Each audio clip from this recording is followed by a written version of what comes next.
5 cara budidaya udang faname di tambak tradisional dan prospeknya. Cara budidaya udang faname di tambak tradisional merupakan sebuah pengetahuan penting bagi petambak. Budidaya udang faname di tambak tradisional cocok dilakukan oleh para pemula karena tidak memerlukan modal yang besar. Apa itu tambak tradisional? Sebelum menyelam ke dalam topik ini lebih lanjut, mari kita bahas. Apa itu tambak tradisional? Tambak tradisional sering disebut tambak ekstensif, yang artinya tambak dengan padat tebar yang rendah. Tambak tradisional juga biasanya tidak menggunakan fasilitas atau sarana produksi tambak yang rumit dan mahal. Seperti yang sudah disebutkan, tambak tradisional memiliki padat tebar yang rendah, hanya sebesar 5-8 ekor per meter persegi, berbeda dengan tambak lainnya seperti tambak intensif yang dapat mencapai 75-100 ekor per meter persegi. Meskipun tambak tradisional punya padat tebar yang rendah, sistem budidaya tambak tradisional tetap memiliki keunggulan dibandingkan sistem budidaya lainnya. Tingkat perawatannya lebih mudah dan risiko terkena penyakit relatif lebih kecil. Jika sobat baru memulai budidaya udang faname, tambak tradisional adalah sistem budidaya yang cocok untuk Anda.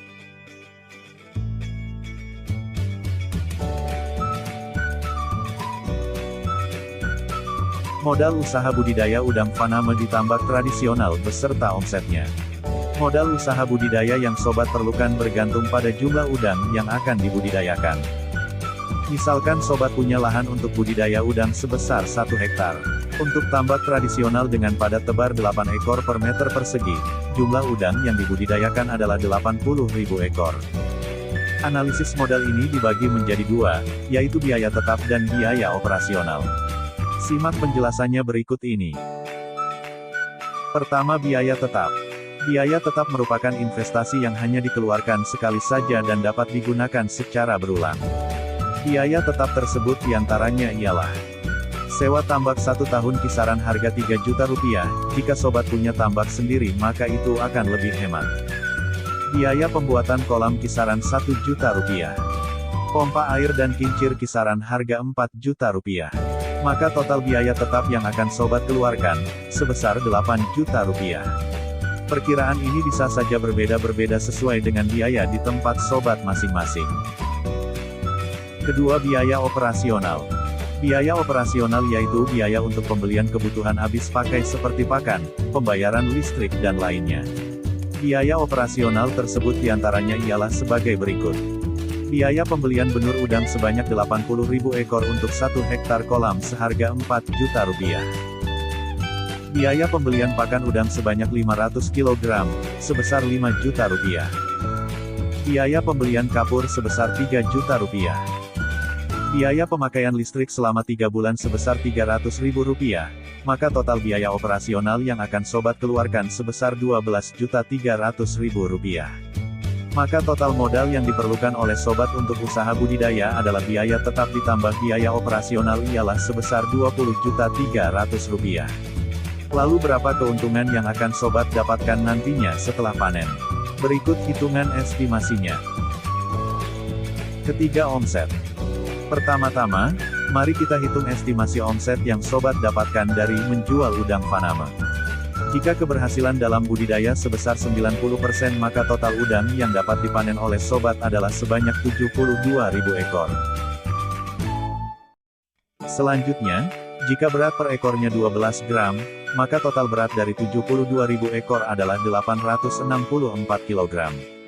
Jadi dengan harga 50.000 per kilogram, omset yang akan sobat dapat adalah di kisaran Rp43.200.000.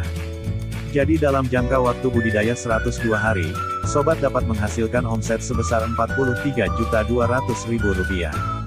Cukup besar bukan? Tapi perlu diingat bahwa estimasi ini bisa saja berbeda-beda di setiap daerah tergantung dengan biaya di tempat sobat masing-masing. Jika sobat tertarik, yuk langsung saja simak cara budidayanya berikut ini. 5 cara budidaya udang faname di tambak tradisional. Ini dia 5 cara budidaya udang faname di tambak tradisional yang dapat sobat ikuti agar budidaya udangnya dapat raih cuan besar.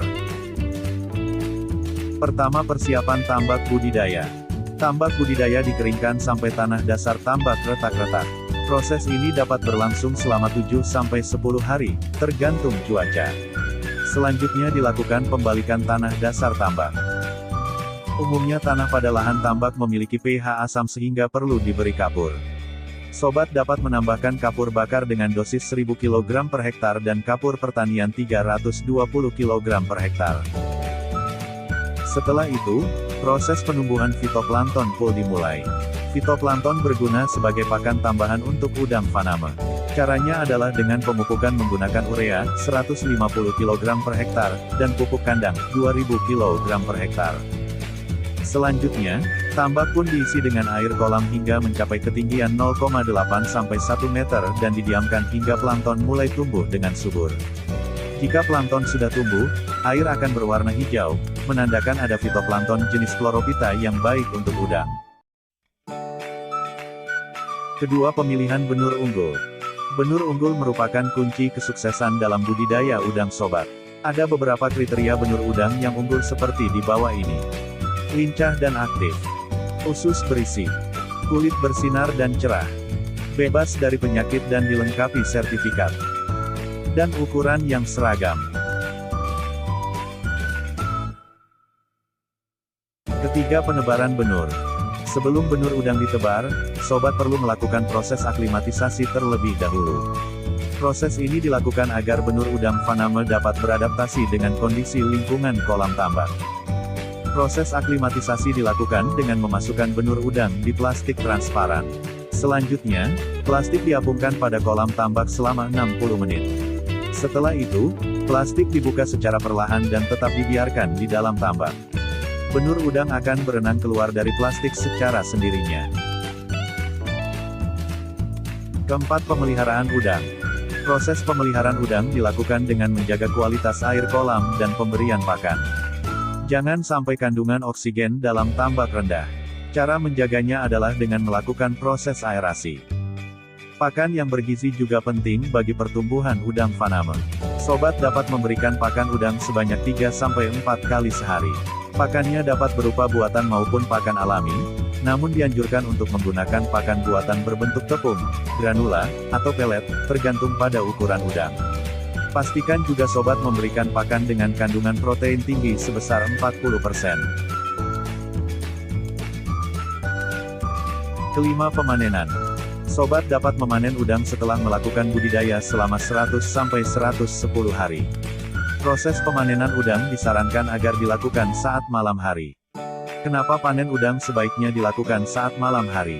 Udang hasil panen sobat sensitif terkena cahaya matahari. Jadi dengan panen saat malam hari, kualitas dari udang akan terjaga. Proses pemanenan juga harus dilakukan secara hati-hati agar udang tidak mengalami kerusakan dan cacat saat panen. Demikianlah 5 cara budidaya udang faname di kolam tambak tradisional, yang bisa sobat ikuti. Semoga bermanfaat, selamat mencoba dan salam sukses.